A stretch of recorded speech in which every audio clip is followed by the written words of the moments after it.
What you're about to witness is the moment everything changed for Drew McIntyre, and nobody saw it coming. Before we dive into this chaos, smash that subscribe button and hit the notification bell because you do not want to miss what's coming next on this channel. Friday Night SmackDown just delivered one of the most shocking, career-altering moments in recent WWE history, and if you blinked, you might have missed the exact second when Drew McIntyre's world came crashing down around him. We're talking about a termination, a firing, a brutal, unforgiving dismissal executed by General Manager Nick Aldis in front of millions of viewers worldwide. The Scottish Warrior, a former WWE champion, a man who has carried this company on his back through some of its darkest days, was just told to pack his bags and get out. This wasn't a storyline suspension. This wasn't a "we'll see you in 30 days" situation. This was Nick Aldis looking Drew McIntyre dead in the eyes and telling him his services were no longer required. The shockwaves are still reverberating through the WWE universe, and we need to break down exactly how we got here, what this means, and where things go from this absolute bombshell of a moment. To understand the magnitude of what happened, we need to rewind the clock just a bit because Drew McIntyre's recent behavior hasn't exactly been what you'd call professional. The man has been spiraling. We've watched him transform from the proud warrior who reclaimed his throne to someone consumed by frustration, anger, and an overwhelming sense of injustice. Think about it. Drew McIntyre has been through hell and back. He was released from WWE years ago, had to rebuild himself from scratch on the independent circuit, came back stronger than ever, and finally reached the mountaintop by winning the WWE Championship. But something broke inside him recently. Maybe it was the constant interference in his matches. Maybe it was the politics backstage. Maybe it was the feeling that no matter how hard he worked, no matter how much he sacrificed, someone was always there to undercut him, to steal his moment, to prevent him from getting what he deserved. Whatever the reason, Drew started acting out. He started attacking officials. He started ignoring direct orders from management. He started treating SmackDown like his personal playground where the rules didn't apply to him because he felt entitled to special treatment. And here's the thing, Drew McIntyre is so incredibly talented that for a while, it seemed like WWE might just let it slide. You know how it goes in professional wrestling. If you're valuable enough, if you move enough merchandise, if you put enough people in seats, sometimes management looks the other way when you cross lines that would get anyone else fired immediately.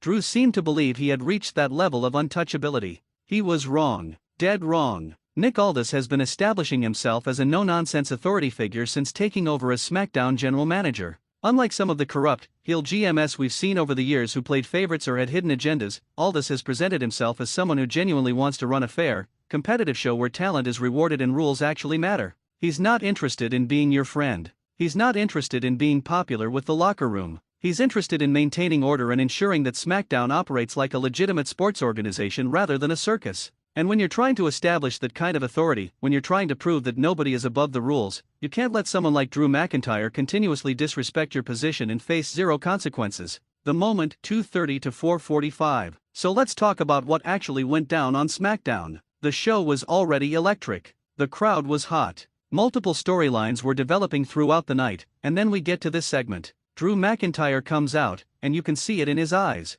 He's not there to apologize. He's not there to make amends. He's there expecting to once again do whatever he wants without repercussions because that's what he's been getting away with. The arrogance was palpable. The entitlement was radiating off him. And then Nick Aldis's music hits. The general manager walks out with purpose, with authority, and most importantly, with a piece of paper in his hand. You know it's serious when the authority figure is carrying documents. This isn't going to be a verbal warning. This isn't going to be a fine or a suspension. Something bigger is happening, and the crowd starts to sense it. The atmosphere shifts. That electric energy transforms into this tense, almost uncomfortable anticipation because people are starting to realize they might be witnessing something unprecedented. Aldis gets in the ring, and he doesn't waste time with pleasantries. He doesn't do the whole "Drew, you're a tremendous talent, but" routine. No, he cuts straight to the heart of the matter. He lists Drew's infractions, point by point, incident by incident. The attack on the referee 3 weeks ago, the destruction of company property,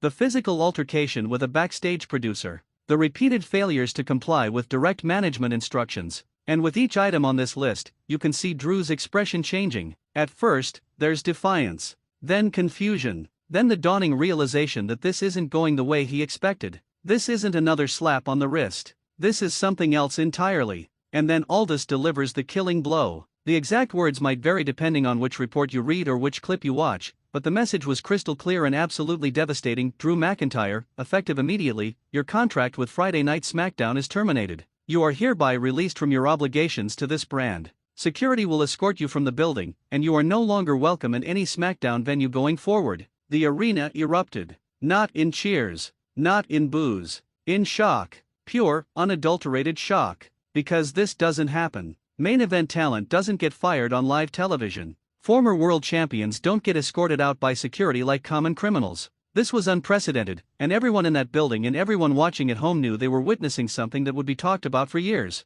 Drew's face told the entire story. The anger, the disbelief, the humiliation of being fired in front of the world. And Aldis didn't flinch. He stood there, unwavering, as security moved in to remove Drew from the ring. The Scottish warrior had been conquered, not by a more powerful opponent, but by the consequences of his own actions. Analysis, 445 to 715. Now let's break down what this actually means and why it matters so much. On the surface level, this is about accountability. In an era where fans constantly complain about there being no consequences for wrestlers' actions, where storylines seem to reset every week without meaningful continuity, this moment stands out as WWE actually following through on establishing that actions have consequences. Nick Aldis said there would be repercussions if Drew continued down his path, and he delivered. That's huge for his credibility as an authority figure and for SmackDown's identity as a brand that takes itself seriously. But let's dig deeper because there are layers to this that go beyond just one segment on one episode of SmackDown. Drew McIntyre is one of WWE's top stars. He's been featured prominently on pay-per-views.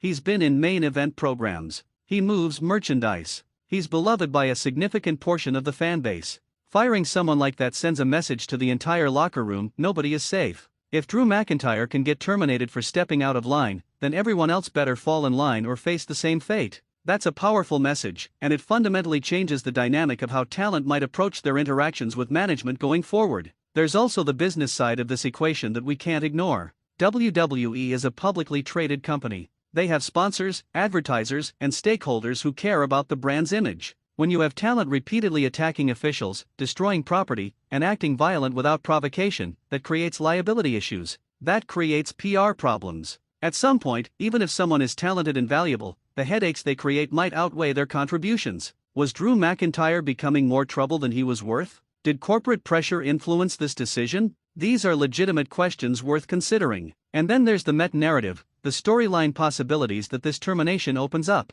Because let's be real, this is professional wrestling. Drew McIntyre isn't actually fired from WWE the company. He's fired from SmackDown, the fictional brand within the WWE universe. Which means there are about 15 different directions this story could go. Does he show up on Raw next week with a new contract? Does he go to another promotion and storyline? Does he embark on a redemption arc where he has to earn his way back? Does Nick Aldis become a tyrannical dictator who fired Drew to consolidate power, making Drew the wronged hero? The storytelling possibilities are endless, and that's what makes this moment so compelling from a creative standpoint. Drew's perspective, 7:15 to 9:30. But we need to talk about Drew McIntyre himself and what might be going through his head right now. Imagine working your entire life to reach the pinnacle of your profession, overcoming incredible adversity, proving everyone who doubted you wrong, and then watching it all slip away because you couldn't control your emotions. That's a tragedy, and if WWE plays this right, they can mine some serious emotional depth from this storyline. Drew has always been portrayed as someone with pride.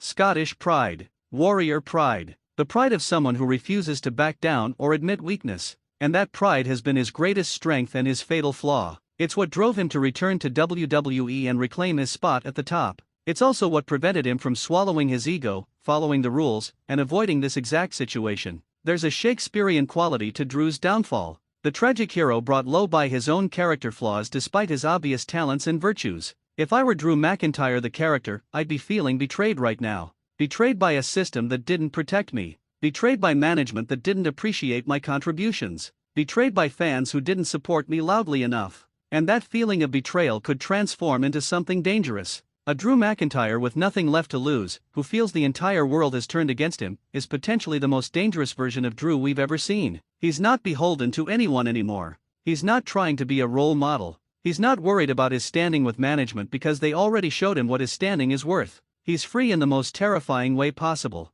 Or maybe, just maybe, this is the wake-up call Drew needed. Maybe getting fired is the shock to his system that makes him realize he was spiraling out of control. Maybe this is the beginning of a redemption arc where Drew has to look in the mirror, confront his demons, acknowledge his mistakes, and fight his way back with humility instead of arrogance. That could be equally compelling storytelling if executed properly. Nick Aldis, 9:30 to 11:15. We also need to talk about Nick Aldis because this moment defines him as a general manager. This was his "I'm not messing around" statement. This was him planting his flag and establishing that his authority is real and enforceable. But it's also a risky move. Drew McIntyre has allies in the locker room. He has friends. He has people who respect him and might view this firing as unjust or excessive. Nick Aldis just made enemies, and in the world of professional wrestling, making enemies has consequences. Is Aldis prepared for the fallout? What happens when Drew's allies start acting out in retaliation? What happens if other top stars decide they don't like how Aldis runs things and start causing problems?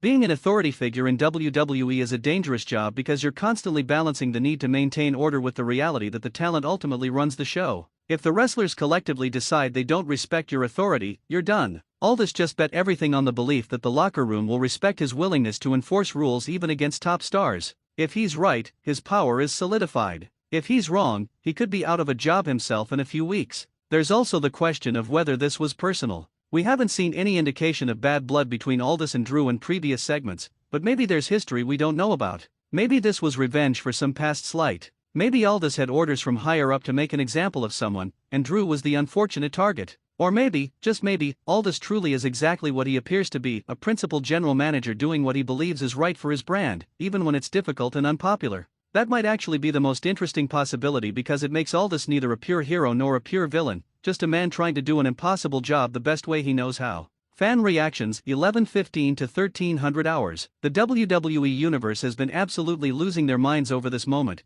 and the reactions have been fascinating because they're all over the map. You've got one segment of fans who are applauding this move, saying it's about time someone held Drew accountable and that this is the kind of serious storytelling WWE needs more of. They're praising Nick Aldis as a legitimate authority figure and arguing that Drew's recent behavior warranted this extreme response. Then you've got another segment who are furious, claiming that WWE is wasting Drew McIntyre by humiliating him like this, that firing him on live TV damages his credibility irreparably, and that this is typical WWE mismanagement of top talent. They're worried that Drew is being buried and that he'll never recover his main event status after being terminated in such a public, devastating fashion. And then there's a third group who are just excited because they recognize good storytelling when they see it. They don't necessarily think this was the right or wrong decision from a real-world management perspective. They're just entertained by the drama, the shock value, and the unpredictability of it all. They're the ones already fantasy booking 10 different directions this story could go and debating with other fans about what happens next. Social media has been on fire. The clips of the termination are everywhere.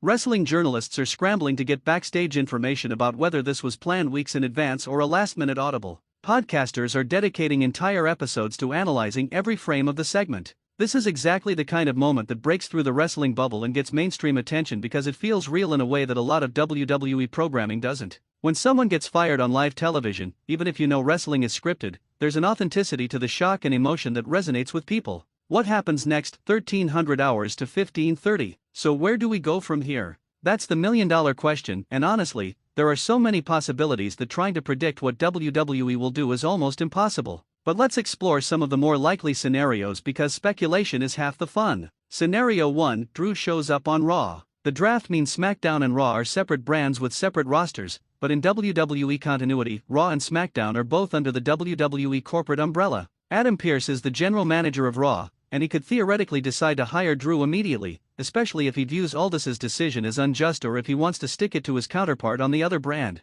This would create an interbrand conflict between the two general managers and set up potential matches where Drew comes back to SmackDown as a Raw superstar to get revenge on Aldis. Scenario 2, Drew goes rogue. He's fired from SmackDown, but that doesn't mean he stays away. He starts showing up at SmackDown venues anyway, attacking people in the parking lot, disrupting shows from the crowd, making Aldis's life miserable in ways that technically don't violate the termination because he's not performing as a contracted wrestler. This would be the anarchist Drew McIntyre, the man who has nothing left to lose and just wants to burn everything down out of spite. Scenario 3, the redemption arc. Drew disappears for a few weeks or even months. When he comes back, he's different. He's humble. He acknowledges his mistakes. He asks for another chance. Nick Aldis puts him through a series of trials to prove he's changed, and Drew has to earn his way back onto the SmackDown roster. This would be a slower burn storyline focused on character development and growth, which could be incredibly satisfying if given the time to breathe properly. Scenario 4, the tyranny reveal. Maybe this wasn't about accountability at all. Maybe Nick Aldis has been building to this moment, using Drew's infractions as an excuse to remove someone he saw as a threat to his control over SmackDown. Maybe Aldis starts firing other wrestlers for increasingly petty reasons, revealing himself as a power-hungry dictator. Drew becomes the hero trying to liberate SmackDown from Aldis's oppressive regime, and we get an authority figure versus talent storyline, which, love them or hate them, have been a staple of WWE programming for decades because they create easy-to-understand conflict. Scenario 5, Drew leaves WWE entirely in storyline. Maybe he goes to Japan. Maybe he goes to Mexico. Maybe we get vignettes of Drew McIntyre wrestling around the world, rebuilding his reputation, and becoming an even more dangerous version of himself. Then, months down the line, he returns to WWE with a chip on his shoulder and unfinished business with Nick Aldis. This would require WWE to actually commit to not featuring Drew on television for an extended period, which might be difficult given his popularity, but it could make his eventual return feel monumental. Industry implications, 1530 to 1715. Zooming out even further, this moment has implications for how WWE approaches storylines going forward. For years, one of the biggest criticisms of WWE's product has been the lack of long-term storytelling, the absence of consequences, and the feeling that nothing really matters because everything resets without meaningful follow-through. If WWE commits to this Drew McIntyre termination angle, if they treat it as a serious, career-altering event with real stakes and lasting consequences, it could signal a shift in how they approach their creative process. We're in a different era of professional wrestling now. Competition from AEW, the rise of streaming services, changing fan expectations, all of these factors have forced WWE to evolve. Fans are more sophisticated than ever. They can spot lazy booking from a mile away. They want stories that make sense, characters that grow and change, and moments that feel earned rather than arbitrary. The Drew McIntyre termination has the potential to be exactly that kind of moment if WWE doesn't squander it by undoing everything next week with a simple explanation that renders the entire angle meaningless. Think about the great wrestling angles of the past. The ones we see.